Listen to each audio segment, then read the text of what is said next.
चलो आज क्या शुरू करेंगे, नियामक ज्यामिति शुरू करते हैं आज, जिससे एग्जाम में 3 से 4 नंबर तो ऐसे ही सिर्फ आज जो बोर्ड पे पढ़ाएंगे एक बोर्ड से डायरेक्ट 3 से 4 नंबर ऑब्जेक्टिव में क्वेश्चन पूछेगा। शुरू करते हैं नियामक ज्यामिति।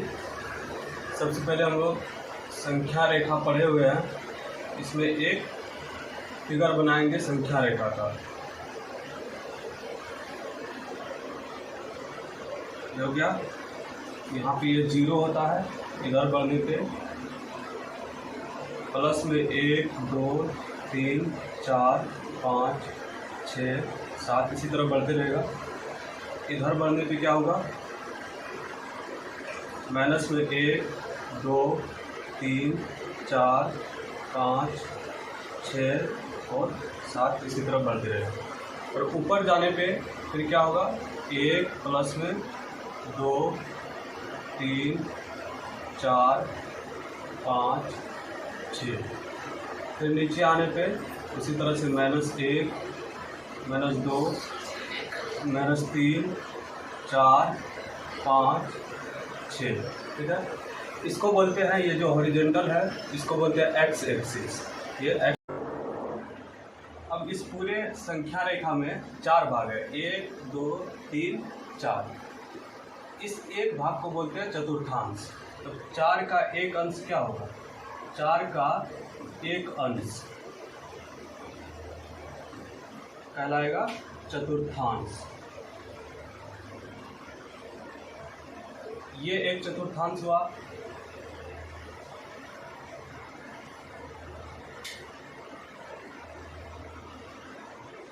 फिर ये भी एक चतुर्थांश होगा, ये भी होगा और ये भी होगा। इसको मिटा देते हैं।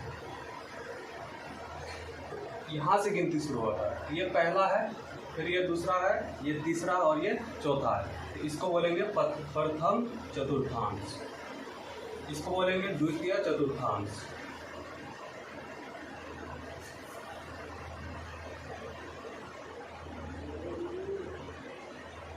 इसको बोलेंगे तृतीय चतुर्थांश,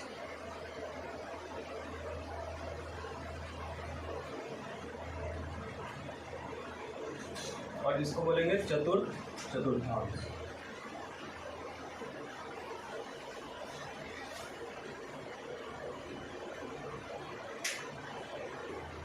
अगर इसमें हम कहीं पे एक बिंदु ले लेते हैं, यहाँ पे एक बिंदु ले लेते हैं, इसमें बताना है कि x का मान कौन होगा और y का मान कितना होगा। तो x कौन सा है, ये है 1 2 3 4 5 6 7। तो x के सामने में ये कहाँ पे आ रहा है, 4। तो यहाँ पे x का मान होगा 4। पहले x का मान लिखा जाता है, फिर y का मान देखेंगे। y कहाँ पे जाएगा, यहाँ पे मान लेते हैं हम लोग, यहाँ से यहाँ गया, y का मान आया 3। इसमें पता चल गया कि x का मान कितना आया 4 और y का मान 3। अब इस बिंदु में आते हैं, इस वाला चतुर्थांश में यहाँ पे कोई बिंदु ले लेते हैं। यहाँ पे फिर पहले x का मान देखेंगे। x का मान कितना होगा, -1 -2 -3 -4 -5 -6।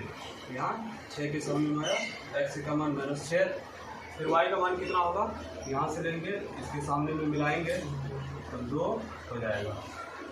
x का मान इसमें आ गया -6 और y का मान 2। उसी तरह फिर तीसरा में आएंगे, इसको साइड में लिख देते हैं।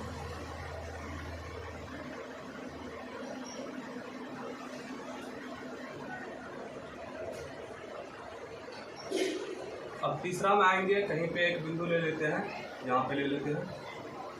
इसमें x का मान देखना है। तो x का मान देखने के लिए सबसे पहले x अक्ष वाला जो है उसके सामने में देखेंगे बिंदु कहाँ पे है।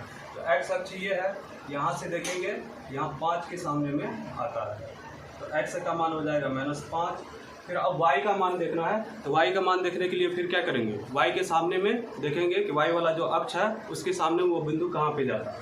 y अक्ष ये है और ये बिंदु जा रहा है यहाँ पे इसके सामने में इस जगह पे। तो y का मान आया -4। अब आते हैं चतुर्थ वाला में, फिर एक बिंदु कहीं पे ले लेते हैं हम लोग, यहाँ पे ले लेते हैं। फिर से वही करेंगे, x का मान देखेंगे, फिर y का मान देखेंगे। x का मान देखने के लिए क्या करेंगे, x अक्ष वाला लाइन देखेंगे।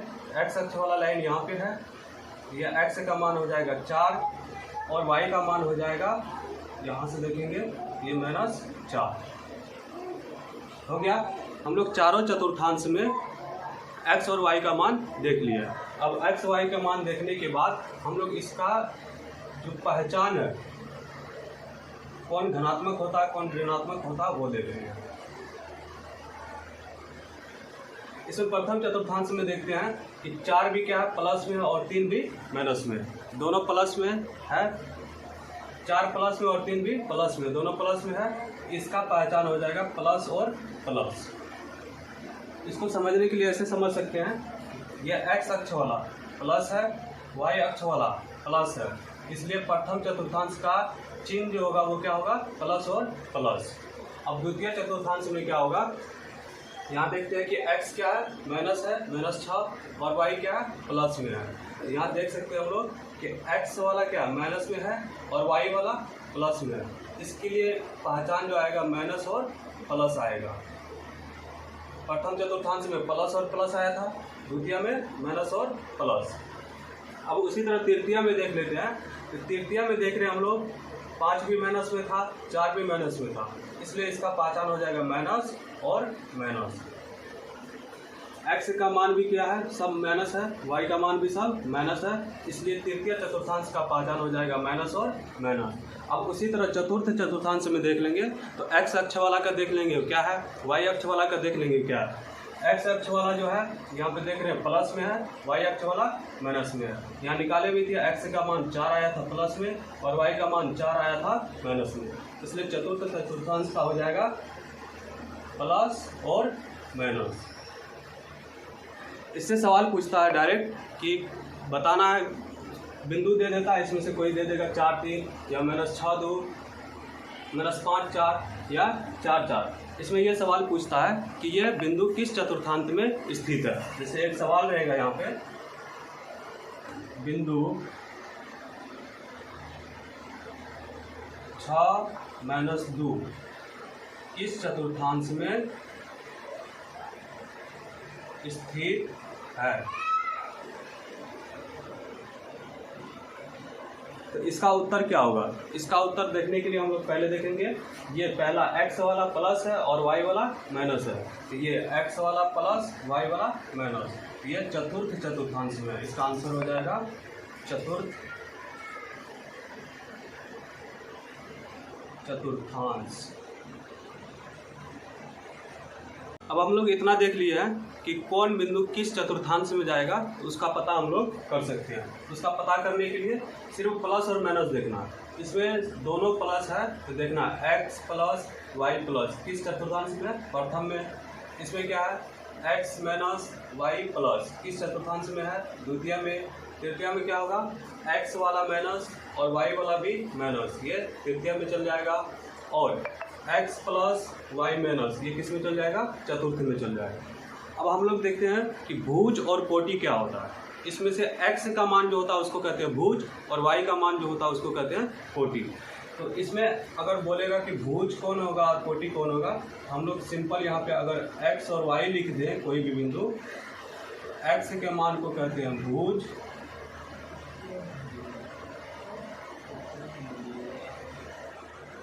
और y का मान को कहते हैं कोटि।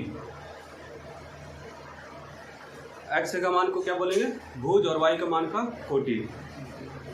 इसमें अगर पूछेगा कि इसमें से भुज का मान कितना होगा और कोटि का मान कितना होगा, तो भुज हो जाएगा -6 क्योंकि ये x का वैल्यू है, और कोटि हो जाएगा +2 क्योंकि ये y का वैल्यू है। अगर क्वेश्चन रहेगा बिंदु 6 2 में कोटि का मान बताएं,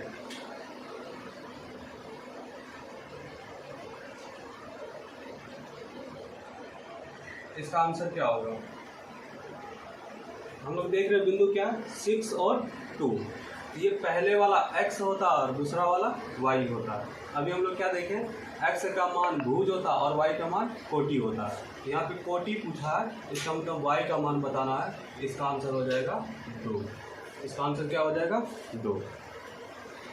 अब हम लोग चतुर्थांश देख लिए, भुज कोटि देख लिए। अब देखना मूल बिंदु क्या होता है। मूल बिंदु का निर्देशांक बहुत ज़्यादा सवाल पूछा जाता है मूल बिंदु के निर्देशांक से। अब मूल बिंदु का निर्देशांक देखेंगे, यहाँ पे क्या, जहाँ से शुरुआत होता है किसी चीज़ का उसको बोलते हैं मूल बिंदु। तो यहाँ पे x और y दोनों का शुरुआत कहाँ हुआ, यहीं से हुआ। x की शुरुआत हुआ इधर गया और इधर आया, y का शुरुआत यहाँ से हुआ, ये इधर गया और इधर आया। इसका मतलब x भी यहाँ पे 0 है और y भी 0 है। यहाँ से आगे जाने पर 1 हुआ, इधर ऊपर जाने पर 1 हुआ, इधर आने पर 1, फिर इधर आने पर 1। इसका मतलब क्या हुआ, यहाँ जो है मूल बिंदु x का भी और y का भी 0 है। तो मूल बिंदु का निर्देशांक होता है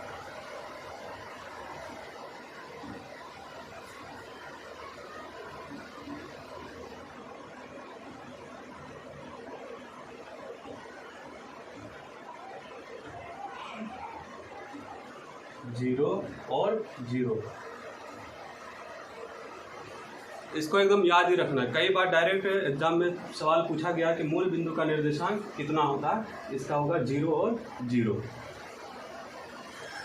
इस बस एक बोर्ड से कम 3 प्रश्न हर बार पूछा जाता है, कम से कम 3 प्रश्न देख लिया कि किस टाइप का होता है।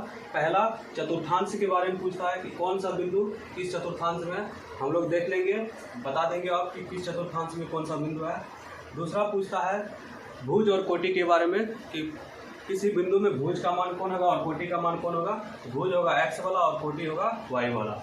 और तीसरा सवाल पूछता है कि मूल बिंदु का निर्देशांक क्या होता है। तो मूल बिंदु का निर्देशांक हम लोग देख लिए 0 और 0। अब इससे आगे जो है आगे के क्लास में करेंगे, जिसमें हम लोग दूरी सूत्र के बारे में पढ़ेंगे,